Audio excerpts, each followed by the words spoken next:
Gold for New Zealand, for Eric Murray and Hamish Bond. They have their reward for all that work down the years. Defending your Olympic gold in Rio, was this what's been driving you for the last few seasons? I'm going to be real cliche and go out there and say we don't go out to defend anything. And I think that's the way that we've always worked, which has been successful for us. You've got to go out there and win every single race that you're competing in. For the other crews, you know, they've never beaten us, so they've probably got doubt. Are we going to beat them? Probably not, because nobody ever has. And that's what's really been driving us for the last 4 years, has been going out to try and win another gold medal at the Olympics. Hamish, 8 times world champions, Olympic champions. You look at the records and achievements you've made and there's not many boxes left to tick. What continues to keep you motivated and driven at this level, considering you've done it all? I think, well, I've sort of had to think about that a little bit over the last few years, and I think what it comes down to mainly is we're competitive people and we like winning. Yeah, a big motivating factor is waking up or knowing that you're the best at something or one of the best at something. Eric, you haven't been beaten in 60, 70 odd races.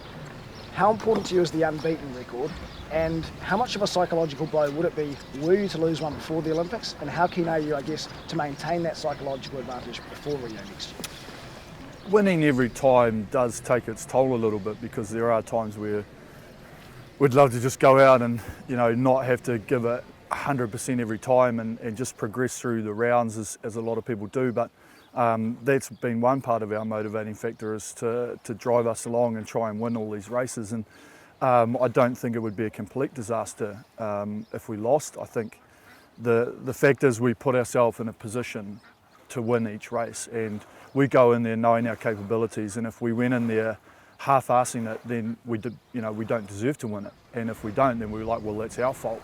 So we put ourselves in that position every time to know we've done the training, the hard work in order to win that race. And so that's why I think we've been able to win so many races in a row. We know that we're capable of winning, and should we go out there and live up to our potential, then yeah, we should be able to go out there and win. And if we didn't win, that would probably be heartbreaking.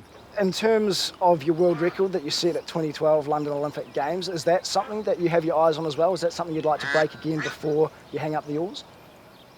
Oh, records in rowing are so weather dependent. You've got to have, honestly, the stars have got to align. You've got to be in peak condition, great water, you know, warm water, no wash, nice tailwind, race of your life. You know, that sort of thing has to happen in order to break world records. And probably what made it special about London was we were the only ones that broke a world record on the day.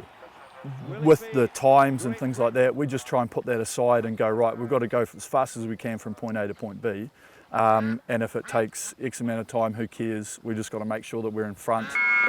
And we're underway with the A final of the men's pairs. Quick start. You're arguably the most dominant rowers in history, at least the most dominant men's pair in history, 8-time world champions. If you defend your Olympic gold next year, is that when you think you'll get to a crossroads and maybe consider letting it go?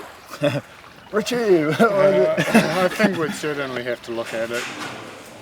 You know, we trained really hard for the first Olympic gold medal. To do it all again, I think we'll certainly look at options post-Rio, and maybe the pair will be the best option. Maybe retirement will be the best option, who knows.